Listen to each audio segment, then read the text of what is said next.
Te habla Oscar09. Este día estaremos hablando sobre Venezuela, lo que ha pasado y lo que podría pasar con este país. No olvides suscribirte y tocar la campanita para ver primero los videos. También ya puedes encontrarnos en Facebook y Twitter como Oscar09 para tener más interacciones en temas como este. Los links de nuestras redes sociales están en la descripción.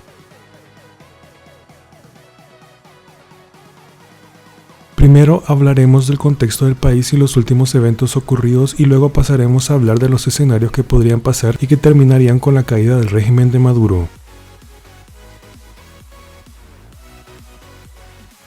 Para nadie es secreto la gran crisis económica, política y social que está viviendo Venezuela y que esta crisis se ha venido empeorando con el paso del tiempo. Durante 2018 muchos venezolanos habían perdido la esperanza porque la oposición venezolana parecía haberse rendido, ya que no habían grandes protestas ni llamados a hacer grandes muestras de rechazo al régimen como si lo habían hecho durante 2017. Pero a partir del 10 de enero de 2019, la oposición venezolana ha hecho mucha más presión debido a que a partir del 10 de enero de 2019 se terminaba el periodo presidencial de Maduro, para el cual fue electo luego de la muerte del dictador Chávez en 2013, cuando ganó en unas elecciones bastante cuestionadas por el poco margen de ventaja y evidencias de fraude. Maduro entonces ganó con apenas 223.599 votos y un 1.49% de ventaja sobre Enrique Capriles.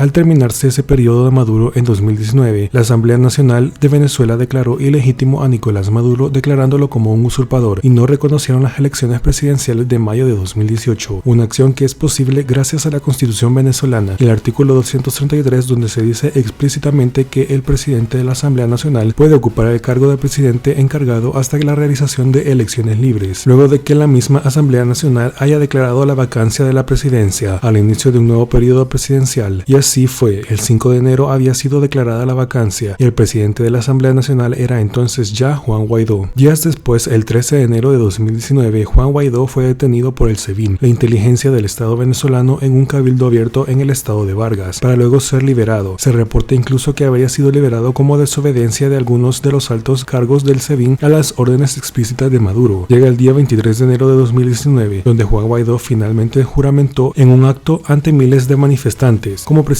encargado de la República. Juro asumir formalmente las competencias del Ejecutivo Nacional como el presidente encargado de Venezuela. E inmediatamente es reconocido por varios países como Estados Unidos, Canadá, Colombia, Brasil, Chile, etc. 2 weeks ago, the United States officially recognized the legitimate government of Venezuela and its new president, Juan Guaidó.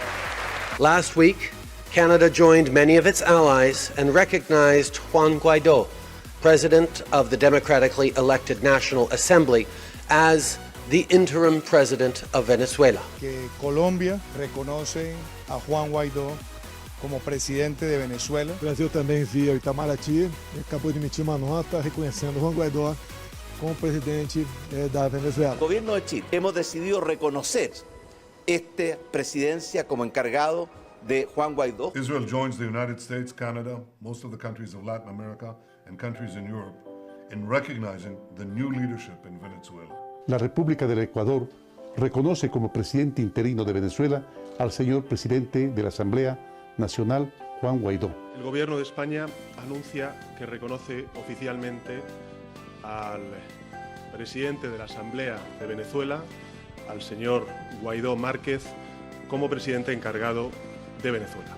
Ist jetzt Guaidó die Person, mit der wir darüber reden. El 2 de febrero, el presidente encargado de Venezuela, Juan Guaidó, llamó al envío de ayuda humanitaria internacional. Durante los primeros días de protestas y desobediencia civil se registraron aproximadamente 43 muertos. Nicolás Maduro toma medidas extremas para evitar que la ayuda humanitaria entre a Venezuela, tanto como el cierre total e indefinido de las fronteras con Colombia, Brasil y las Antillas, también la suspensión de zarpes de embarcaciones y vuelos comerciales. El 23 de febrero, la ayuda ayuda humanitaria trata de entrar por diferentes puntos de las fronteras de Venezuela. Sin embargo, no puede hacerlo debido a los enfrentamientos de manifestantes, Fuerzas Armadas de Venezuela y cuerpos de seguridad de Colombia. Se registraron alrededor de 30 muertos, entre muchos de ellos indígenas bemones en la frontera con Brasil, y cerca de 500 heridos, y desde entonces han habido 600 desertores entre soldados y policías venezolanos hacia Colombia, poniéndose a las órdenes del presidente encargado Juan Guaidó. El mundo está abandonando poco a poco a Maduro y apoyando a Juan Guaidó como presidente de Venezuela. Esto está causando diferentes posibles escenarios para la salida de Maduro, sobre todo porque cada vez se están poniendo más presión, tanto económica y política, sobre el régimen de Maduro. Así que ahora pasaremos a ver los posibles escenarios. El primer escenario es el más común en la historia de la caída de los dictadores, el cual es un golpe de estado. Durante meses se ha venido rumorando sobre un posible golpe de estado en Venezuela. Incluso ha habido ciertas revueltas militares aisladas en algunas partes de Venezuela. Por ejemplo, el 21 de enero de 2019, militares tomaron el control del Comando Oeste de Caracas y se sublevaron. Sin embargo, el esfuerzo falló y los militares sublevados fueron arrestados. Sin embargo, la presión sobre los generales de las Fuerzas Armadas venezolanas está aumentando, debido a que han habido militares desertores y la oposición está ofreciendo una ley de amnistía para los militares que ayuden a sacar a Maduro del poder, tomando en cuenta que muchos de los generales del ejército han sido acusados de corrupción e incluso de tráfico de drogas. Eso suena muy llamativo para aquellos generales que han cometido delitos durante los años del chavismo, y es por esto mismo que algunos soldados y militares de rango medio han desertado y se han alineado a las órdenes del presidente Juan Guaidó. Incluso fuentes de inteligencia de Estados Unidos y otros países que han estado muy pendientes de lo que ocurre en Venezuela han reportado ya de varias desobediencias que están cometiendo los generales. La liberación de Juan Guaidó, cuando fue arrestado el 13 de enero de 2019, se ha reportado que fue una desobediencia de los generales a las directas órdenes de Maduro para evitar protestas mayores a las que ya existen en Venezuela. Incluso se han reportado que han dado la liberación de ciertos presos políticos por órdenes de los generales y no de Maduro. Entonces te preguntarás, ¿por qué Maduro no simplemente los destituye o los retira del ejército si al final él es el jefe de las Fuerzas Armadas? Esto no se da porque luego del intento de golpe de Estado de 2002, Hugo Chávez se dio cuenta que tenía que darle más poderes y dádivas a los generales para que no fueran tentados a hacer otro golpe de Estado. Poco a poco durante los años se le fue dando más poder y mucho más poder de tropa a los generales fieles a Chávez y para que fueran también fieles al chavismo. Y los grandes generales que tienen más poder de tropa son unos pocos y están todos de acuerdo. Por lo que si se destituyera a uno, Maduro podría estar causando de inmediato un golpe de Estado en su contra. Es una trampa que ellos mismos crearon. La oposición sabe esto y es por esto mismo que han ofrecido una amnistía a los generales que se rebelen a Maduro y lo ayuden a sacar del poder. Hasta ahora se sabe que los generales son bastante fieles a Maduro, pero si ellos supieran que Maduro está a punto de caer, sea cual sea la razón, ya sea una amenaza extranjera como la falta de dinero del gobierno para seguir funcionando y pagándole sus salarios u otras causas, los generales pudieran aprovechar este ofrecimiento de amnistía de la oposición y sacar a Maduro inmediatamente. Algunos analistas venezolanos y extranjeros dicen que los generales de las Fuerzas Armadas nada más estarían esperando un momento perfecto para dar el golpe. Incluso gobiernos extranjeros como Colombia y Brasil esperan que con el aislamiento diplomático y económico y las sanciones aplicadas a los generales llegue un momento donde ellos decidan dar el golpe y evitar tomar otras acciones militares en contra de Venezuela.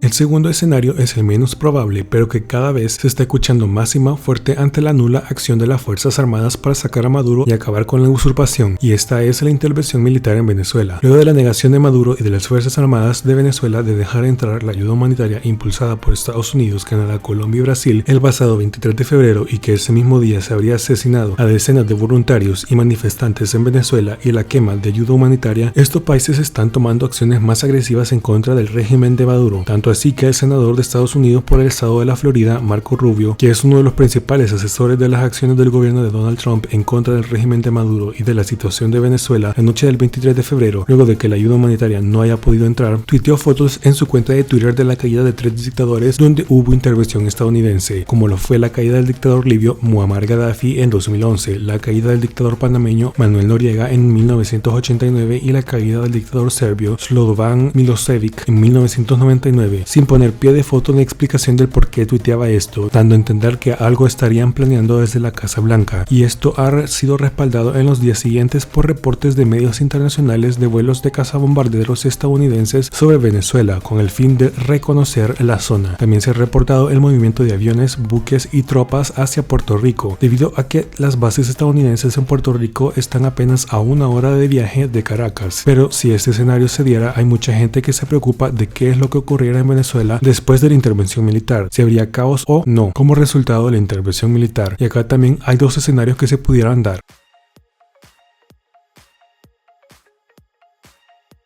El primer escenario que vamos a ver sería el peor, que sería una intervención militar que dejara como resultado algo parecido a lo que ocurrió en Libia en 2011. Como contexto, para los que no sepan lo que ocurrió en Libia en 2011 fue que luego de la intervención de la OTAN dirigida por Francia y Estados Unidos, ninguna de las fuerzas de la OTAN ni ningún país que participó se quedó en la zona, como sí lo hizo Estados Unidos, por ejemplo, en Afganistán cuando invadieron ese país, sino que se retiraron inmediatamente. Esto creó un vacío de poder que varios rebeldes y señores de la guerra tomando el control de varias porciones del país, creando un desastre y una guerra que ha durado desde mediados del 2014 hasta la actualidad. Para hacerlo todo peor, el poder político formal es muy inestable, tanto así que tan solo en 8 años han habido 8 presidentes diferentes en Libia. Todo esto, juntado con el caos de los rebeldes y los señores de la guerra, ha creado situaciones tan deplorables, es decir, Libia al final resultó muchísimo peor de lo que ya estaba con Gaddafi, y este resultado es el que traumó a varias naciones del mundo, como algunos miembros de la Unión Europea y Canadá, que ahora están totalmente en contra de una intervención militar en Venezuela. El segundo escenario es el más optimista, el mejor en caso que sí se diera una intervención militar en Venezuela, que sería una intervención militar que dejara como resultado algo parecido a lo que ocurrió en Panamá en 1989. Para los que no sepan qué ocurrió en Panamá en 1989, fue una intervención de Estados Unidos hacia Panamá para deponer al entonces dictador de Panamá, Manuel Noriega. Esa intervención militar fue de las más cortas de la historia de Estados Unidos, apenas duró 42 días en los cuales lo primero que hizo Estados Unidos fue bombardear y destruir cualquier respuesta posible del ejército panameño, donde se destruyeron bases militares, cuarteles y bases navales. En aquel momento Estados Unidos utilizó armamento de última generación. Noriega logró esconderse y buscó asilo en la Nunciatura Apostólica del Vaticano, pero al 31 de enero de 1990 se entregó a las fuerzas de Estados Unidos. Fue puesto bajo arresto y se disolvieron las Fuerzas Armadas de Panamá, y Estados Unidos se retiró del país, de la misma manera en la que lo hizo con Libia. Se retiraron inmediatamente, luego de haber logrado el objetivo, pero la diferencia es que en Panamá no había rebeldes ni grupos tratando de luchar por el poder. Solo había partidos políticos que compitieron en elecciones y la democracia volvió y siguió su curso como era antes de la época de Noriega. Y desde entonces hasta el día de hoy, Panamá ha sido una democracia, y no solo una democracia cualquiera, sino una de las democracias más consolidadas del continente.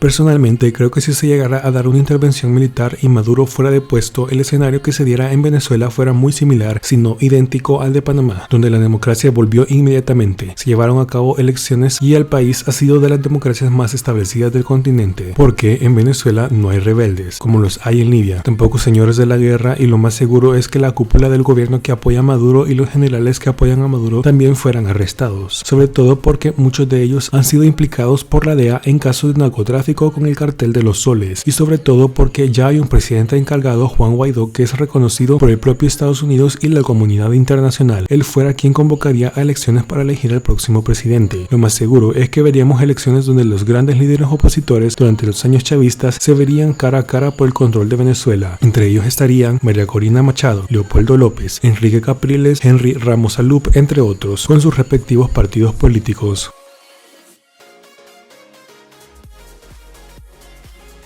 ¿Y tú cómo crees que terminará el régimen de Maduro? ¿Los militares traicionarán a Maduro y lo sacarán del poder, o crees que Estados Unidos tendrá que intervenir? Déjanos tu respuesta en la encuesta en la esquina superior derecha. Y también responde a la segunda encuesta. Si se diera una intervención militar en Venezuela, ¿cuál crees que sería el escenario luego de la intervención militar? ¿Algo parecido al de Libia o algo parecido al de Panamá? Déjanos tu respuesta en la encuesta en la esquina superior derecha y en los comentarios. Recuerda que ya tenemos redes sociales. Nos puedes encontrar en Facebook y en Twitter como Oscar09 para que podamos interactuar más en temas como este. Sígueme. En la descripción se encuentran los links para nuestras redes sociales. Gracias por darle me gusta, suscribirte y comentar. Para más videos así, suscríbete a este canal. También suscríbete a mi segundo canal en la esquina superior derecha.